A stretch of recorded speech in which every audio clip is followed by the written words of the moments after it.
งเนื้อบอกเพิ่นว่าเอาเข้าแล้วหน้าใส่กับเพิ่นจะใส่กับแล้วคักแน่เป็นหยังถ้าว่านาคิดเอาคนมาใส่กับก็ต้องใส่กับภูมิพี่น้องเองแต่ว่าทางนี้ใส่กับคักแน่เลยโอ้ยอมรับอยู่เลย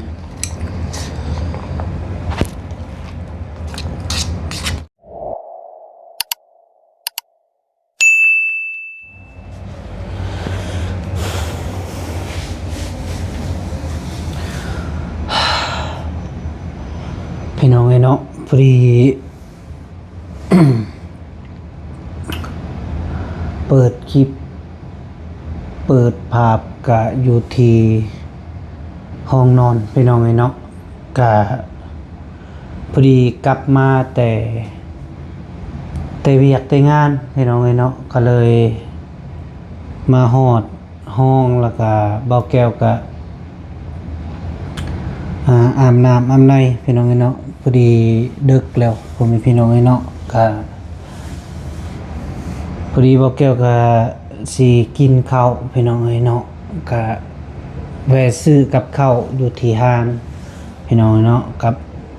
ที่ว่าข้าวนี่กับแม่นเบาเตียงเพิ่นจ่ายให้เนาะพี่น้องเอ้ยเนาะก็เพราะว่ามาตีเวียกนี่ก็ดึกเติบพ่อแม่พี่น้องเนาะเอาสบายดีเด้อครับทักทายสบายดีและสวัสดีเด้อพ่อแม่พี่น้อง FC เบิร์ดสุขุสุคนบ่ว่าอยู่ในหรืออยู่ต่างประเทศก็ยินดีต้อนรับเข้าสู่ช่องเบาแก้วชาแนลคือเก่าพี่น้องเอ้ยเนาะพอดี มาที่เวียกที่งานก็ดึกแล้วพี่น้องเอ้ยเนาะกะเบาแก้วก็สิกินข้าวซะก่อนพ่อแม่พี่น้องเอ้ยเนาะมาพ่อแม่พี่น้องหมดสุขุสุคนมากินข้าวพอดีแวะซื้อกับข้าวเนาะข้าวลาดหน้าพี่น้องเอ้ยพอดีข้าวลาดหน้าพอดีตัวนี้เป็นข้าวปุ้นพี่น้องเอ้ยข้าวปุ้นที่เบาเตียงเพิ่นไปซื้อซอยที่เห็นพี่น้องเมืองลองแจ้งเนาะพี่น้องเนาะแต่ว่ากระดิกน้อยที่ขายอยู่ตลาดแรงพี่น้องเนาะขายแล้วก็เลยเพิ่นซื้อซอยเนาะพี่น้องเนาะที่เห็นเด็กน้อยว่าขายเนาะแล้วก็เลยแบ่งกันมาไว้อยู่ห้องพี่น้องเนาะเพราะว่าตอนกลับมากับไผกะกินข้าวสวงวัง4 โมงพี่น้องเนาะ4 โมงแล้วก็เลยลบไปเวียกอีกกันนะพี่น้องเนาะก็ยังบ่ยากวันนี้กลับมาแล้วก็ยังบ่ยากแล้วก็เลยมาห้องแล้วก็ดึกแล้วก็เลย พยายามกะกินนะพี่น้องเนาะพอดีบอกเกี่ยวกับกินข้าวราดหน้าสะก่อนพี่น้องเนาะที่ว่าข้าวปุ้นนี่ก็จะไว้กินเป็นมื้ออื่นถ้าว่ามันบูดแล้วก็บอกเกี่ยวกับสิบ่ได้กินพี่น้องเนาะมาเด้อพ่อแม่พี่น้องมาสุขุสุคนมากินข้าวน้ำเบาแก้วตอนดึกพี่น้องเนาะมาที่เวียกที่งานแล้วก็เมื่อยแน่พี่น้องมากินข้าวซะก่อนกินข้าวตอนดึกพอดีเป็น มื้อที่2แล้วพี่น้องเนาะอยู่ที่เมืองลองแจ้งพี่น้องเนาะที่ยังตอนนี้อยู่ที่เมืองลองแจ้งคือเก่าพ่อแม่พี่น้องเนาะมากินข้าวราดหน้าก็ที่เบาแก้วมักกินแต่ละเทื่อก็พี่น้องเนาะตัวบักลายๆพี่น้องเนาะมากินน้ำกันสุขคน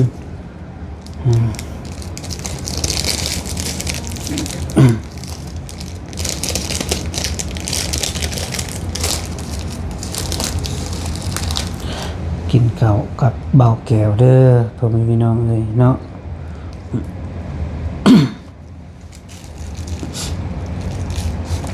รู้สึกเป็นหวัดนะเป็นนี่เพราะว่าขึ้นมาก็อากาศก็มันจะเปลี่ยนแน่เพราะว่าเคยอยู่สวรรณเขตโดนแล้วอากาศร้อนบัดนี้ขึ้นมาพี่แล้วก็แบบเย็นแน่แล้วก็จะเป็นได้วะอากาศมันจะเปลี่ยนนิดนึงพ่อพี่น้องเนาะก็บ่เป็นหยังบ่เกี่ยวกับสิสู้ซนคือเก่าพี่น้องเนาะก็มาก็แบบเต็มใจมาพี่น้องเนาะก็มาเด้อพ่อพี่น้องมาทุกคนโอ้กองบักใหญ่นี่นี่กองใหญ่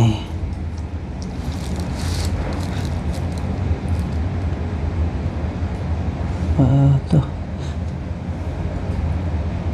มาเด้อพ่อแม่พี่น้องทุกคนนิยามบัดกรรม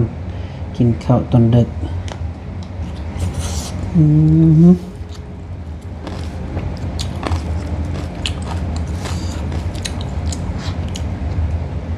แซ่บ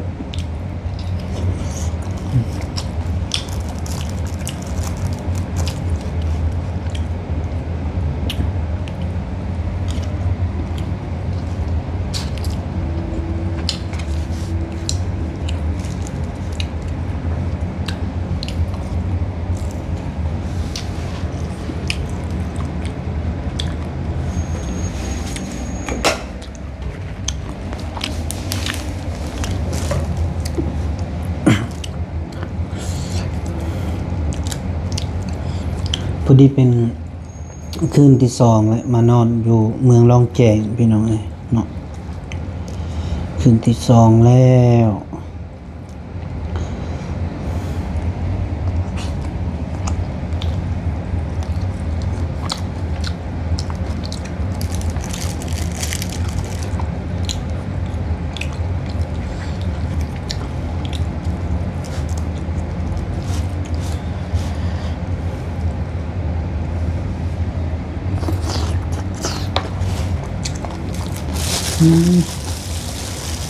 กองบักใหญ่พี่น้อง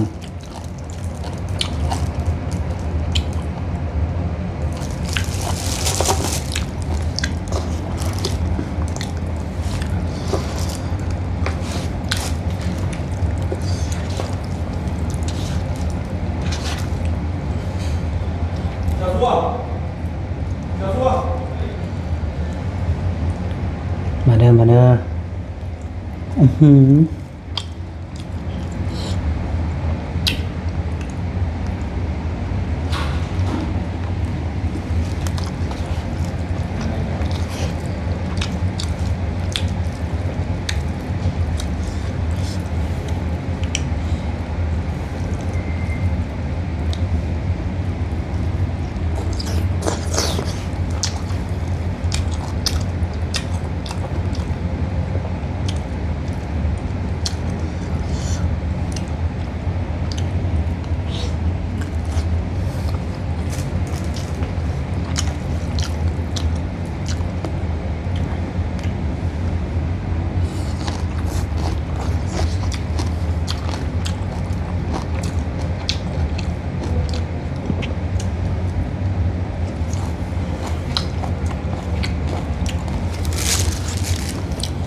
ยังอีกบ่โดนก็จะได้ลงเมื่อแล้วพี่น้องเนาะตามเป็นการมาตาใดซ่อมแซมบ้านน้อง น้องฟอนพี่น้องเนาะก็จะได้ลงสมแซมแล้วก็สิได้ลงพี่น้องเนาะเพราะว่าสิบ่อยู่ดนสูงสุดกับประมาณอาทิศนึงนี่แหละพี่น้องเอ้ยเนาะกายนั้นก็สิลงแล้ว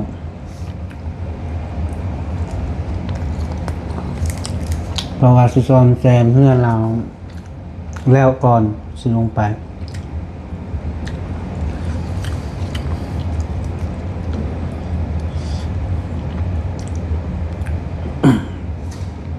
แต่ว่างบก็บ่มีดอกพี่น้องเอ้ยเนาะแต่ว่าก็งบเพื่อก็มีนำทางเบาเตียงพี่น้องเอ้ยเนาะก็เลยทำแซมเฮ็ดช่วยกัน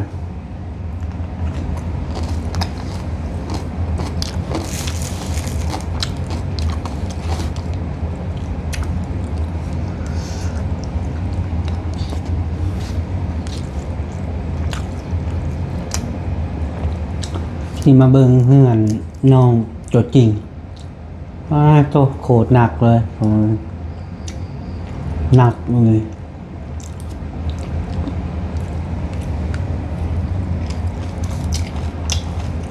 แถมน้องมีลูกน้อย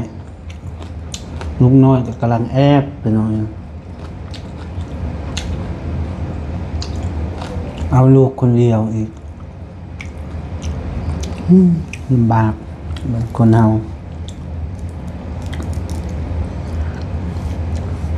ระหว่างพวกกับเมียผู้หนึงบ่มีสมุดผัวบ่มีก็ลำบากเมียบ่มีก็ลำบากพี่น้องเอ้ยคนเฮาเพราะว่าในเมื่อมีลูกมาแล้วจากไปคือว่าลำบากแฮงเราบ่อยากพรรณนาอีกพี่น้องเอ้ยเนาะก็บ่อยากมีเบิ่งแล้วก็ตายต้นนี่ต้นแห้งพี่น้องเอ้ย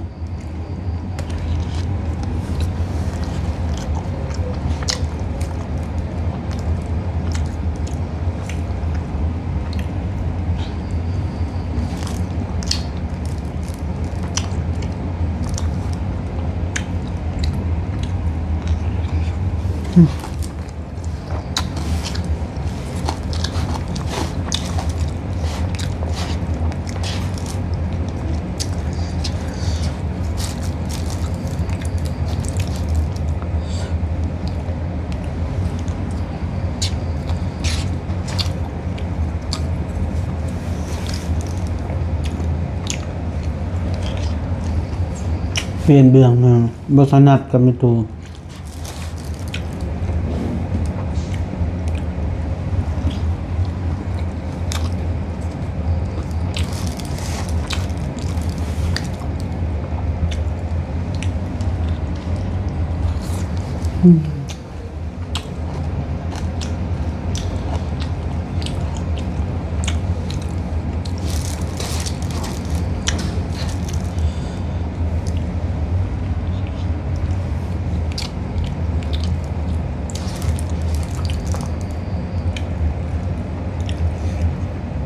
มาเด้อผมพี่น้องทุกคน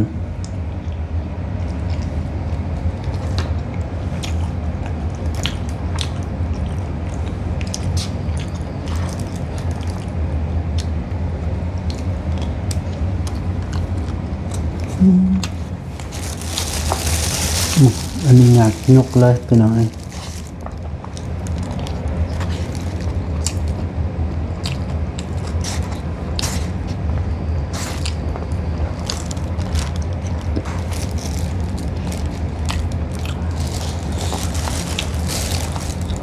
ทั้งเนื้อบอกเป็นว่าเอาเข้าแล้วหน้าใส่กับคุณจะใส่กับแล้วคักแน่พี่น้องถ้าว่านาคิดเอาคนมาใส่กับก็ต้องใส่กับภูมิพี่น้องเองแต่ว่าทางนี้ใส่กับคักแน่เลยโอ้ยอมรับพี่เลย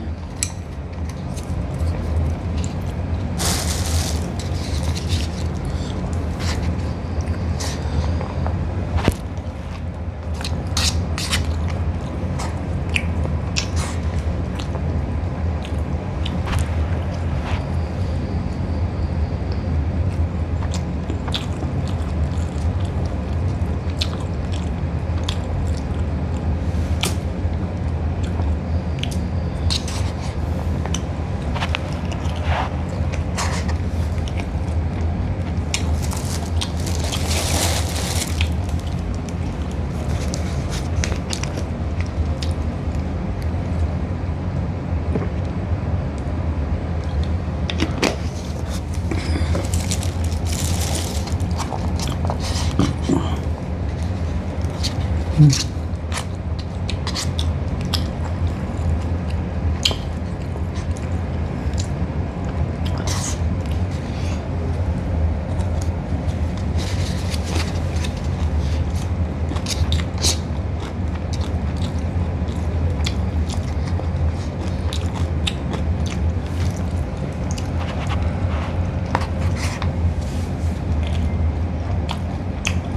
่บนี่แหละ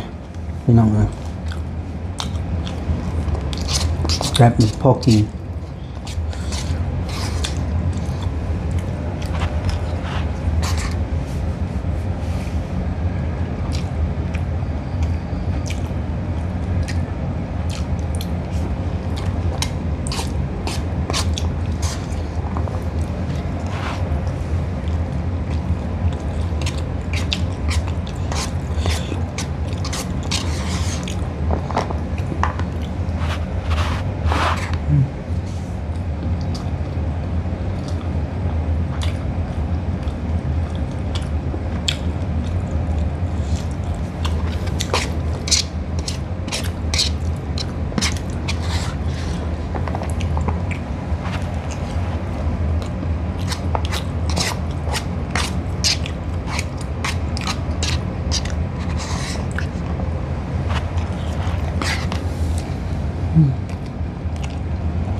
อิ่มครับเลย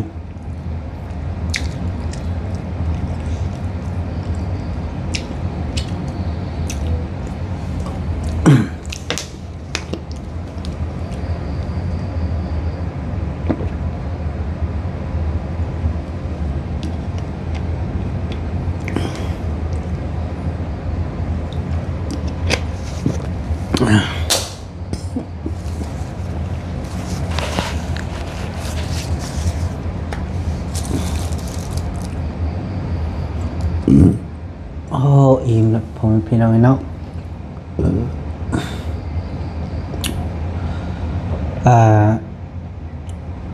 คืนวานนี้ผมพี่น้องเนาะเมาแก้วเมื่อยเลยแต่ว่ามื้อนี้แค่แน่เนาะแข็งแฮงครับพี่น้องเนาะแต่ว่ากะเป็นจังได๋กะเมาแก้วก็สิสู้พี่น้องเนาะสู้อยู่ประมาณฮอดทิศแล้วก็สิได้ลงเมืองสวรรณเขตเฮาพี่น้องเนาะพ่อแม่พี่น้องเนาะพอดีเบาแก้วก็สิขอพักพรนอนสกอนเดอร์พ่อแม่พี่น้องมาสุขคนโดยจงมีสุขภาพแข็งแรงเจ็บอย่าจนอย่าใครจนสุขมันร่ำรวยมาสุขคนโดยบ๊ายบาย